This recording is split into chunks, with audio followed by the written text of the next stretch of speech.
The gavel crashed down with such force that Bramble Whitmore's coffee mug shattered against the barn floor. He hadn't even meant to raise his hand, just swatting at the persistent horsefly buzzing around his weathered face, but somehow that simple gesture had just cost him everything he owned. Sold to the gentleman in the back. Auctioneer Cornelius Buckridge bellowed, his voice echoing through the crowded livestock pavilion. The Holloway homestead and all contents thereof, including the family, goes to Bramble Whitmore for $12,000. The blood drained from Bramble's face as 300 pairs of eyes turned toward him. 12 years of hermit living on his isolated cattle ranch had not prepared him for this moment. His calloused hands trembled as he tried to process what had just happened. The Holloway place had been foreclosed after old Jeremiah died, but nobody had mentioned anything about a family coming with the property. Wait just a cotton-picking minute. Bramble's boots thundered across the wooden planks as he pushed through the crowd toward the auction platform. I didn't bid on no family. Buckridge adjusted his spectacles and consulted his ledger with the precision of a funeral director. Says right here in the estate documents, clear as creek water. Jeremiah Holloway's final will stipulates that his property, livestock, and guardianship of his late daughter's children cannot be separated. It's all one lot, mister. That's when Bramble saw them huddled together on a wooden bench like frightened sparrows. Cordelia Holloway, the eldest at perhaps 22, clutched a faded carpetbag while trying to shield her younger siblings from the gawking crowd. Her auburn hair caught the afternoon sunlight streaming through the pavilion windows, and her green eyes blazed with a mixture of defiance and desperation that made Bramble's chest tighten in ways he'd forgotten were possible. The four younger children pressed against her like iron filings to a magnet. Twin boys who couldn't be more than 10, their identical freckled faces streaked with tears. A girl of perhaps 14, her dark braids hanging like curtains as she stared at the floor. And the smallest a cherubic boy of maybe 6 who seemed completely oblivious to the chaos, instead fascinated by a wooden horse toy that had seen better decades. "Ma'am!" Bramble's voice cracked like a teenager's as he approached their bench. "I surely didn't mean to, that is, I never intended." He stopped, realizing how ridiculous he must sound. Here was a woman who just lost everything, and he was blubbering about his own confusion. Cordelia lifted her chin with the pride of a queen facing the executioner. "Mr. Whitmore, I presume?" Her voice carried the musical lilt of someone educated beyond her circumstances. "I understand you've just purchased our lives along with our home. Congratulations." The sarcasm hit him like a slap, but underneath it, Bramble heard something that made his heart skip vulnerability wrapped in bravado. 12 years of talking only to cattle and his ornery rooster, Beauregard, hadn't exactly prepared him for conversation with a beautiful woman, especially one who now technically belonged to him according to some dusty legal document. "Look here, Mrs. He fumbled with his hat brim. "Miss Cordelia Holloway," she supplied icily. "And these are my siblings, the twins Jasper and Josiah, my sister Magnolia, and little Bixby." The wagon ride to Bramble's ranch passed in excruciating silence, broken only by the twins' occasional sniffles and the rhythmic creaking of wooden wheels against packed earth. Cordelia sat ramrod straight on the wagon seat beside him, her spine so rigid it could have been carved from hickory. The four younger children huddled in the wagon bed among their meager possessions, 3 tattered suitcases, a rocking chair with one loose arm, and a crate of preserves that had somehow survived the auction. Bramble stole glances at his unexpected passengers, trying to figure out how his simple life had suddenly become more complicated than a Chinese puzzle box. The twins, Jasper and Josiah, were whispering to each other in that mysterious language only siblings shared, occasionally shooting suspicious looks in his direction. 14-year-old Magnolia clutched a leather-bound book to her chest like a shield, while 6-year-old Bixby had fallen asleep curled around his wooden horse, looking angelic despite the dirt smudges on his chubby cheeks. "Just so we understand each other, Mr. Whitmore." Cordelia's voice cut through the afternoon air like a blade through butter. "This arrangement is purely temporary. I'll find work in town, save enough money to buy us passage west to my aunt in California. We won't be a burden on you for long." Bramble's throat worked convulsively. The truth was, he'd been alone so long that even their hostile presence felt like salvation. His ranch house, built for a family he'd never had, echoed with emptiness that had grown heavier with each passing year. The loneliness had settled into his bones like winter cold, and now these 5 souls had crash-landed into his life like a meteor. "No need to rush off," he managed, immediately cursing himself for sounding desperate. "That is, you're welcome to stay as long as needed. The house has plenty of room." As they crested the hill overlooking his property, Bramble saw his ranch through their eyes, the sprawling 2-story house he'd built with his own hands, the red barn that housed his prize cattle, the endless pastures rolling toward purple mountains. It wasn't much by city standards, but it was his kingdom, and until today, he'd been its only subject. The children's eyes widened as they took in the scope of the spread. Even Cordelia's rigid posture softened slightly, though she quickly caught herself and stiffened again. "It's bigger than Grandpa's place," little Bixby whispered in awe, fully awake now. "Hush," Cordelia admonished. But Bramble caught the wonder in her voice too. As they pulled up to the house, Bramble's mongrel dog, Rascal, came bounding from the porch, tail wagging like a flag in a hurricane. The beast had been his only companion for the past 3 years, and now the traitor was acting like Christmas morning had arrived early. "He friendly?" Jasper asked, the first words either twin had spoken directly to him. "Friendly as fresh apple pie," Bramble assured him, then watched in amazement as all 4 children tumbled from the wagon to greet the delighted animal. Even stern Magnolia cracked a smile when Rascal planted muddy paws on her shoulders and attempted to lick her face clean. Only Cordelia remained aloof, surveying the house with the calculating gaze of a general assessing a battlefield. "How many rooms?" she asked briskly. 4 bedrooms upstairs, parlor, kitchen, and my study downstairs," Bramble replied, climbing down from the wagon. "Built it thinking I'd need the space someday." He didn't add that someday had stretched into 12 long years of empty rooms and echoing footsteps. "The children can share rooms," Cordelia decided with military efficiency. "I'll take whatever space is smallest. We're used to making do." Something in her tone, proud but weary, made Bramble's chest constrict.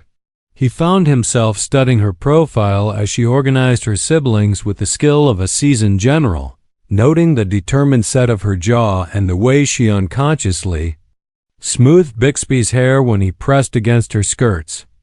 The first week at the Whitmore ranch tested everyone's patience like a preacher's sermon in July heat. Cordelia had installed herself and the children with military precision twins in the blue room, Magnolia and Bixby sharing the yellow chamber, while she claimed the tiny servants' quarters behind the kitchen despite Bramble's protests that she should take the master guest room. "We're not guests, Mr. Whitmore," she'd informed him with that maddening combination of politeness and ice that made him feel like a schoolboy being scolded by his teacher. "We're temporary residents at best, charity cases at worst." But temporary or not, the children had begun to transform his silent ranch in ways that left Bramble both exhilarated and terrified. Bixby's laughter echoed through the halls as he chased Rascal around the furniture. The twins had discovered his tool shed and appointed themselves assistant ranch hands, following him around with the dedication of devoted apostles, even reserved. Magnolia had emerged from her shell enough to help tend his vegetable garden, revealing a knowledge of plants that impressed him. It was during the morning milking that disaster struck. Bramble was showing Jasper the proper technique for coaxing, milk from his prize cow Buttercup when the animal decided she'd had enough of inexperienced hands.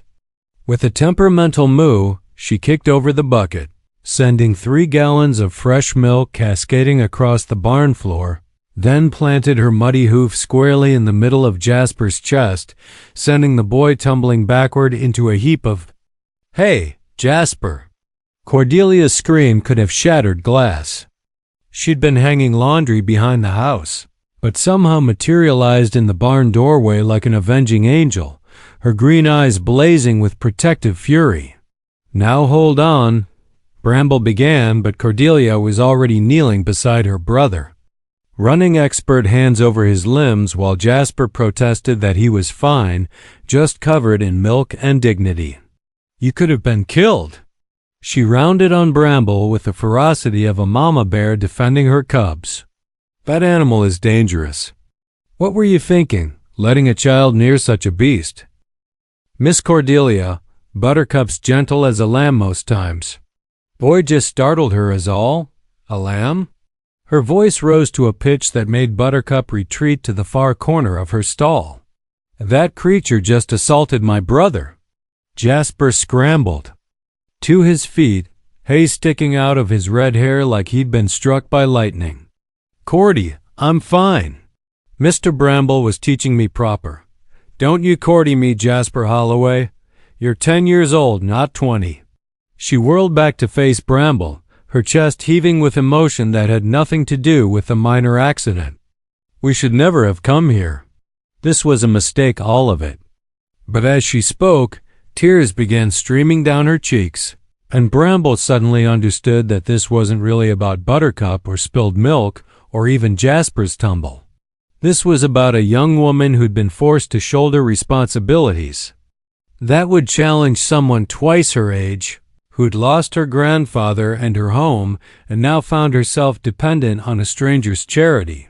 Without thinking, Bramble stepped forward and pulled her into his arms, hay dust and all. She stiffened like a startled doe, but something in his gentle embrace must have breached her defenses because suddenly she was sobbing against his chest while he awkwardly patted her hair and murmured the same soothing words he used with Spooked. "Horses, there now," he rumbled in his deep voice. "Everything's gonna be all right. Nobody's hurt, no real harm done." Over Cordelia's head, he caught sight of the 4 children watching with wide eyes. The twins looked stunned to see their unflappable sister crying, while Magnolia had pressed her hand to her mouth in surprise. Little Bixby, however, was nodding approvingly, as if he'd been waiting for exactly this moment. When Cordelia finally pulled away, her cheeks were flushed pink with embarrassment. "I apologize, Mr. Whitmore. That was completely inappropriate. Nothing inappropriate about caring for family," Bramble said gently, then realized what he'd just implied. "That is, I mean," but Cordelia was looking at him with an expression he couldn't quite read, something softer than he'd seen before.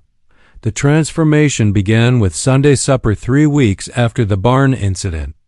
Cordelia had been cooking their meals with the efficiency of a well-oiled machine, but this particular evening she'd outdone herself roast chicken with herb stuffing, fresh biscuits that practically floated off the plate, green beans from the garden, and the apple pie that filled the house with cinnamon-scented promises. Bramble sat at the head of his dining table, a piece of furniture that had gathered dust for over a decade, and marveled at the scene before him. The twins were engaged in a spirited debate about whether Rascal was smart enough to learn tricks, while Magnolia had actually volunteered a story about finding a family of rabbits near the creek. Bixby was methodically arranging his green beans into tiny soldiers, complete with battle formations. And Cordelia, well, Cordelia was watching all of them with an expression that could only be described as contentment, though she'd probably deny it if asked. "Mr. Bramble," Bixby announced suddenly, his cherubic face serious as a judge. "Are you gonna marry Cordy?" The silence that descended over the table was so complete that the tick of the mantel clock sounded like thunder. Cordelia's fork clattered against her plate, while the twins grinned at each other with barely concealed delight. Magnolia buried her face in her hands, though whether from embarrassment or to hide laughter was unclear. "Bixby Holloway." Cordelia's voice could have frozen July. "That is not an appropriate question." But Bramble found himself studying her flushed face with new interest. The idea wasn't entirely unwelcome, in fact, it had been creeping around. The edges of his thoughts like morning fog, becoming more substantial with each passing day. There was something about having this ready-made family fill his empty house that felt more right than anything had in years.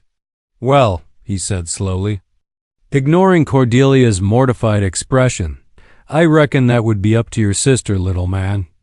If possible, Cordelia's blush deepened to the color of ripe strawberries. "Mr. Whitmore, please don't encourage." "Why?" Jasper interrupted with the fearless curiosity of youth. "Don't you like Mr. Bramble, Cordy? He's nice to us, and he makes. You smile when you think nobody's watching." "I do not," Cordelia began, then caught herself. Her gaze flew to Bramble's face, searching for something mockery, perhaps, or pity. Instead, she found warmth and a question that made her breath catch. "The boy's not wrong," Bramble said quietly. "You do smile more than you used to. And if I'm being honest, this old house hasn't felt like a home until you all arrived." Magnolia looked up from her hands, her young face wise beyond her years. "Cordy's been scared," she said simply. "Ever since Mama and Papa died, she's been scared someone else would leave." The admission hung in the air like smoke from a dying fire. Cordelia's eyes filled with tears she refused to let fall, while Bramble felt his heart crack open like an egg. Suddenly everything made sense. Her rigid control, her insistence on temporary arrangements, her reluctance to let anyone get too close. "Well," he said, his voice rough with emotion, "I ain't going anywhere. This is my land, my home. Been here 12 years already, plan to be here 12 more at least." "Promises are easy to make," Cordelia whispered. "So are vows," Bramble replied, then shocked himself with his boldness. If a person was inclined to make them, that is. The twins exchanged triumphant looks, while Bixby clapped his sticky hands together in delight. "Does that mean we get to stay forever?" Bramble's eyes never left Cordelia's face. "Forever's a long time, partner, but I'd be honored to try." For a moment, the only sound was the tick of the clock and the whisper of wind through the open windows. Then Cordelia's lips curved in the first genuine smile he'd seen from her, radiant and transformative and worth waiting 12 lonely years to witness. "I believe," she said softly, "that would be acceptable." The engagement of Bramble Whitmore and Cordelia Holloway became the talk of Willow Creek Township faster than gossip travels at a church social. By the time news reached the Mercantile, the story had grown to epic proportions. Some claimed Bramble had wrestled a bear to win her hand, while others insisted Cordelia had agreed to marry him only if he could tame his wildest stallion. Truth was far simpler and infinitely more precious. They'd decided to wed in 6 weeks, giving Cordelia time to sew a proper dress and Bramble time to convince himself he wasn't dreaming. The morning after their engagement, Bramble found himself whistling while he did chores, actually whistling, something he hadn't done since his ma died 15 years prior. The twins had attached themselves to him like burrs, chattering about everything from cattle brands to whether clouds had feelings, while Rascal trotted alongside them like a furry chaperone. "Mr. Bramble," Josiah asked as they mended a section, "a fence, when you marry Cordy, does that make you our papa?" The question hit Bramble like a mule kick to the chest. He'd been so focused on winning Cordelia's heart that he hadn't fully considered what marriage would mean for the children. Would he be worthy of such a title? Could a man who'd lived alone for over a decade suddenly become a father to 4 young souls? "I reckon," he said carefully, "that would be up to you children. Being a papa's more than just signing papers. Jasper nodded solemnly. Our real papa was good at telling stories and fixing things. He taught us to whittle and how to catch fireflies. And he never got mad when we tracked mud in the house, Josiah added. Well, not real mad anyway. Bramble felt the weight of their expectations settling on his shoulders like a yoke. I'm not much for storytelling, he admitted. But I know my way around fixing things, and I've got more patience for muddy boots than I used to. Meanwhile, inside the house, Cordelia was discovering that preparing for a wedding while managing 4 children was like trying to braid rope in a windstorm. Magnolia had offered to help with the sewing, revealing nimble fingers and an eye for detail that surprised everyone. But the twins seemed determined to track every possible substance through the house. While Bixby had developed a fascination with trying on, Cordelia's engagement ring, a simple gold band with a tiny diamond that had belonged to Bramble's grandmother. Cordy, Magnolia said quietly as they worked on the wedding dress together. Are you scared? Cordelia's needle paused mid-stitch. The question was loaded with meaning: scared of marriage, scared of trusting again, scared of building a life only to watch it crumble. Terrified, she admitted, then smiled at her sister's surprised expression. But sometimes the best things in life are a little frightening. That afternoon brought their first real test as an almost family. Bixby had been playing by the creek when he slipped on wet rocks and fell into the deeper water. His screams brought everyone running Cordelia. Bramble, the twins, Magnolia, even Rascal with his ears flattened in distress. Bramble plunged into the creek without hesitation, his long legs carrying him to where the current had swept the little boy downstream.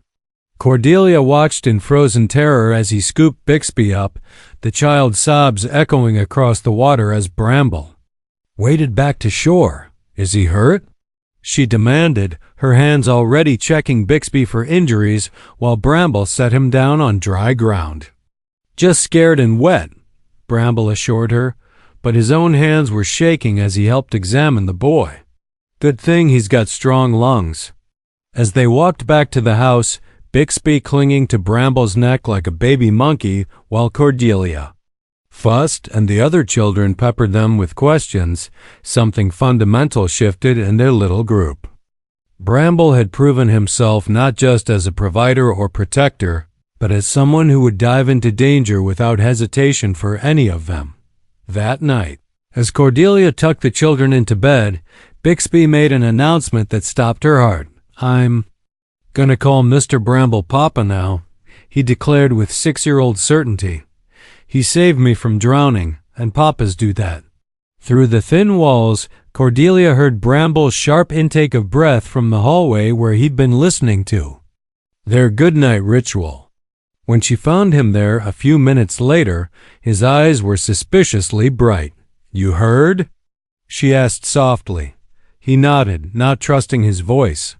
Then, because the moment seemed to demand honesty, he said, 12 years I lived alone in this house, telling myself I was content.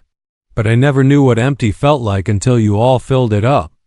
Cordelia rose on her tiptoes and kissed his cheek, tasting salt and wonder and the promise of tomorrow. The wedding of Bramble Whitmore and Cordelia Holloway took place on a crisp October morning when the maple trees wore crowns of gold and crimson, and the air itself seemed to sparkle with possibility. Half the town had turned out for the ceremony, partly out of genuine affection and partly out of sheer curiosity about the hermit rancher who'd suddenly acquired a ready-made family through an auction house mistake.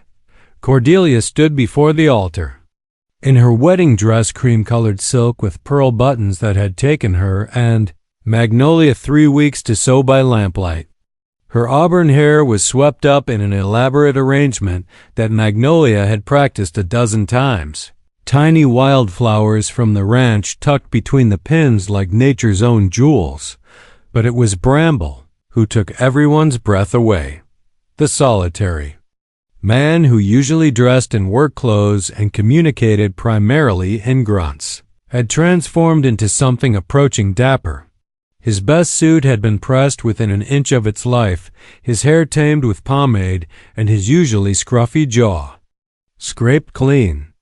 More importantly, his face glowed with a happiness so radiant it could have powered the church's oil lamps. The twins stood as his groomsmen, merely bursting with pride in their matching suits that made them look like miniature gentlemen.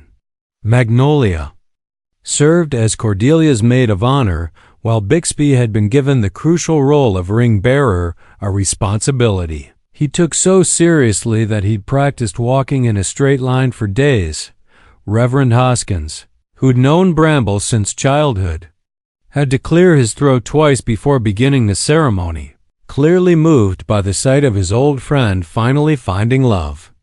"Dearly beloved," he began, his voice carrying across the packed church, "we are gathered here today to witness the union of two souls who have found in each other exactly what they didn't know they were searching for."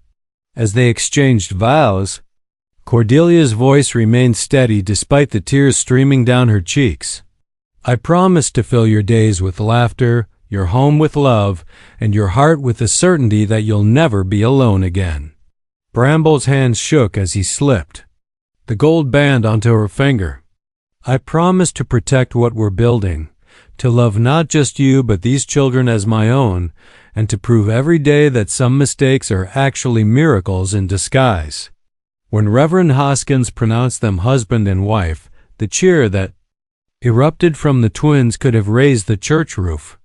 Bixby threw his handful of flower petals with such enthusiasm that half the congregation ended up decorated, while Magnolia sobbed with the dramatic flair only a 14-year-old could manage. The reception at the ranch was a revelation. Tables groaned under the weight of dishes brought by every family in the township, Mrs. Clementine's famous fried chicken, the Mitchell family's cornbread, more pies than could be counted, and a wedding cake that defied both gravity and good sense with its towering layers. But the real magic happened when the dancing began. Bramble, who'd claimed he had 2 left feet and the rhythm of a wounded buffalo, swept Cordelia across the makeshift dance floor with surprising grace. The years of loneliness seemed to melt away as he spun her under the lantern light, her laughter ringing out like church bells. "You've been holding out on me, Mr. Whitmore," she teased, slightly breathless from the waltz. "My man made sure I learned the basics," he confessed, then dipped her dramatically, earning applause from their guests. "Never thought I'd have reason to use them." As the evening wore on, the children danced with abandon, the twins attempting to teach Rascal to waltz, Magnolia gracefully partnering with elderly Mr. Pemberton, and Bixby spinning in circles until he collapsed in dizzy giggles. The sight of his new family enjoying themselves with such pure joy made Bramble's chest tight with emotion. Later, as the last guest departed and the children finally collapsed into exhausted sleep, Bramble and Cordelia found themselves alone. On the front porch, her head on his shoulder as they watched the stars wheel overhead. "Any regrets?" he asked quietly, though his arms tightened around her as if prepared to fight off any doubts. Cordelia was quiet for so long that his heart began to race. Then she lifted her head to look at him, her green eyes reflecting starlight. "Only one," she said solemnly. His breath caught. "What's that?" Her lips curved in the smile that had become his favorite sight in all the world. "That we didn't meet 12 years ago. Think of all the time we could have had. 5 years after that fateful auction." The Whitmore Ranch had transformed into something that would have been unrecognizable to the lonely man who once inhabited it. The house rang with constant noise, children's laughter, Cordelia's singing, the patter of feet on stairs, and the general chaos that comes with a family that had grown from 5 to 7. Bramble stood in the doorway of the nursery, watching. His wife rocked their newest addition, 3-month-old Clementine, named for the elderly woman who'd brought the famous fried chicken to their wedding. Their daughter had inherited Cordelia's green eyes and his own stubborn chin, along with an Impressive set of lungs that could wake the dead when she put her mind to it. She's going to be a force of nature, Cordelia murmured, pressing a kiss to the baby's downy head. Just like her siblings. And what siblings they were. The twins, now 15, had grown into young men who could handle any task on the ranch with skill that made Bramble burst with pride. Jasper had developed a gift for training horses that was almost mystical, while Josiah showed promise as a carpenter that exceeded even Bramble's considerable abilities. Magnolia, at 19, had blossomed into a young woman of remarkable intelligence and beauty. She'd been accepted to the Teachers College in Denver and would leave in the fall to pursue her dreams of education, though she'd promised to return to Willow Creek Township to teach. The local school was building a new classroom specifically for her, funded by the prosperous ranchers whose children she'd already been tutoring, and Bixby, now 11 and still carrying that wooden horse everywhere, had proven to have his grandfather's gift for storytelling. The boy could spin tailies that held adults spellbound, weaving adventures so vivid that listeners forgot they were sitting on a ranch in Colorado instead of sailing pirate ships or exploring distant jungles. But perhaps the most miraculous transformation was in 2-year-old Shepherd, the son Bramble and Cordelia had welcomed the previous spring. The boy was pure mischief wrapped in angelic curls, with his mother's musical laugh and his father's fearless approach to life. He'd taken his first steps chasing after Rascal and spoken sentences that were half English, half gibberish, and completely charming. "Hard to believe it all started with you swatting at a fly," Cordelia said, settling baby Clementine into her crib before joining Bramble at the window that overlooked their thriving ranch. The view still took his breath away, but not because of the rolling pastures or the prize cattle or even the new barn they built to accommodate their growing operation. It was the sight of his children, all of them his now, no matter the biology involved, scattered across the yard, engaged in their various pursuits. The twins were breaking in a young colt. Magnolia was reading under the oak tree while keeping one eye on Shepherd, and Bixby was entertaining a group of ranch hands with one of his elaborate stories.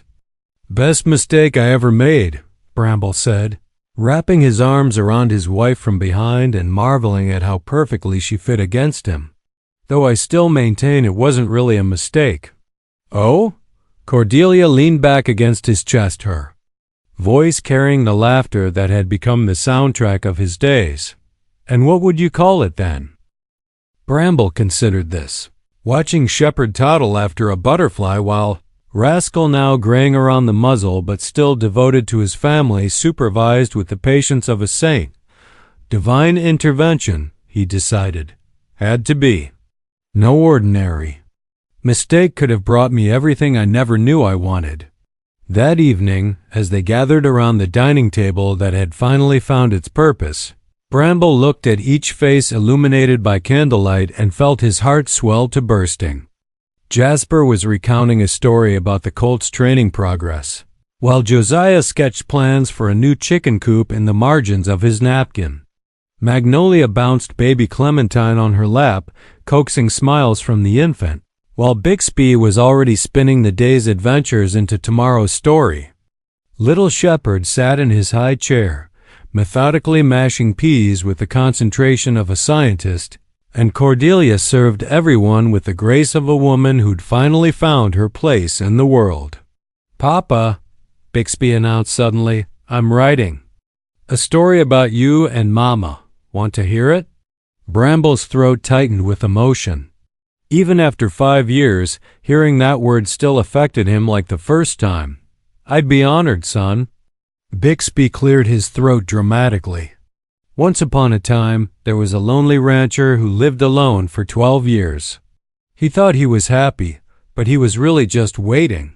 Then one day, he made the best mistake of his life and discovered that the things we don't plan for are usually the things we need most.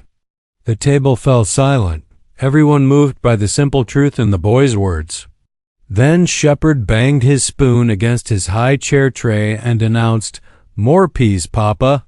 Breaking the moment with typical toddler timing. As laughter erupted around the table, Bramble caught Cordelia's eye and saw his own contentment reflected there. They'd built something extraordinary from the ashes of loneliness and loss. A love story that began with a simple misunderstanding and grew into a legacy that would outlast them both. Outside, the Colorado wind whispered through the aspens, carrying with it the promise of tomorrow and all the adventures yet to come for the family that an auction house mistake had brought together. In the warm glow of his dining room, surrounded by the voices of his children and the love of his remarkable wife, Bramble Whitmore finally understood what it meant to be truly wealthy. Some fortunes are measured in gold.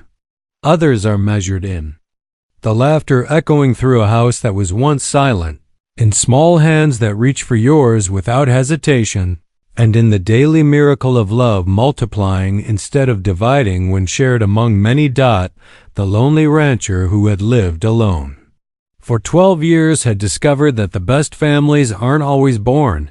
Sometimes they're bought accidentally at auction by a man too stubborn to swat flies during bidding season. And that, Bixby would write years later in the story that made him famous, was how 5 strangers became a family, and how a mistake became a miracle that lasted happily ever after.